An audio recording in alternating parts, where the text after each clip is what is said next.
एक ट्रेन ने 40 किलोमीटर की कुल दूरी तय करने के बाद अपनी सामान्य गति को जो है 1/4 से कम कर दिया और गंतव्य पर 1 घंटा देरी से पहुंची। यदि गति में परिवर्तन 20 किलोमीटर आगे होता तो वह गंतव्य पर 15 मिनट देरी से पहुंचता, सॉरी 55 मिनट देरी से पहुंचते।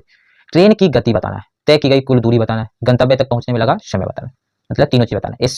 स्पीड, डिस्टेंस और टाइम बताना है। तो यहाँ पे आपका पूरा कॉन्सेप्ट क्लियर होने वाला है, इसको थोड़ा ध्यान से समझना है। पहला बात समझिए कि एक ट्रेन ने 40 किलोमीटर की कुल दूरी तय करने के बाद अपनी सामान्य गति को 1/4 से कम कर दिया और गंतव्य पर 1 घंटे देरी से पहुंचा। ये फर्स्ट केस हो गया। तो पहला कंडीशन देखिए क्या हुआ कि पॉइंट ए से बी तक उसको जाना था ट्रेन को,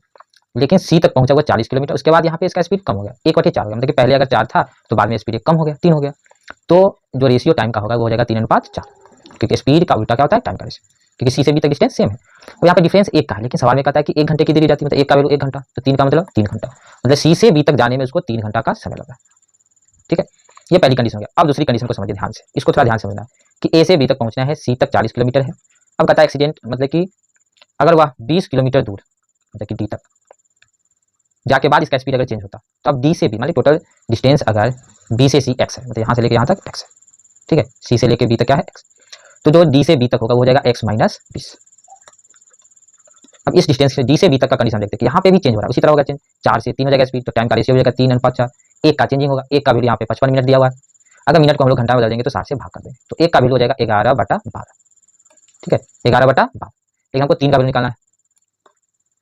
तो यहाँ पे देखिए 3 का वैल्यू जो होगा 3 गुना 11/12 हो जाएगा, 3 से काटेंगे 4, 11/4 घंटा, मतलब यहाँ से यहाँ तक पहुँचने में 11/4 घंटा का समय लग रहा है। तो सी से डी तक पहुंचने में जो टाइम लगेगा वो दोनों का डिफरेंस होगा, यहाँ पे 3 घंटा लग रहा है और यहाँ पे लग रहा है 11/4, घटाएंगे तो 4 तिहाई 12 में से 11 घटेगा तो 1/4, 1/4 आवर, तो 1/4 मतलब 1/4 है। ये दूर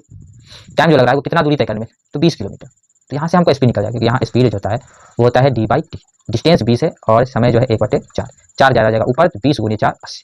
तो इसका स्पीड निकल गया ट्रेन का 80 किलोमीटर/आवर। ठीक है, पहला बात हम लोग निकाल दिए 80 किलोमीटर/आवर, ये हो गया स्पीड। अब करा कि कुल दूरी बताइए, कुल दूरी के लिए हम लोग यहाँ पे ध्यान देंगे कि 3 घंटा सी से लेके बी तक जाने लगता है और इसका स्पीड है 80 का,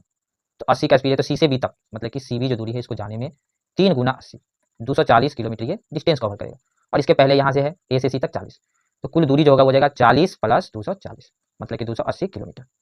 ठीक है, कुल दूरी निकला डिस्टेंस। अब करा है गंतव्य तक पहुंचने में लगा समय, समय बताना है, तो यहाँ पे पहला कंडीशन में देखेंगे कि सी से बी तक जाने में 3 घंटा लग रहा है, यहाँ पे 40 किलोमीटर है और स्पीड है 80 का, तो 40 किलोमीटर जाने में भी उसको आधा घंटा लगेगा,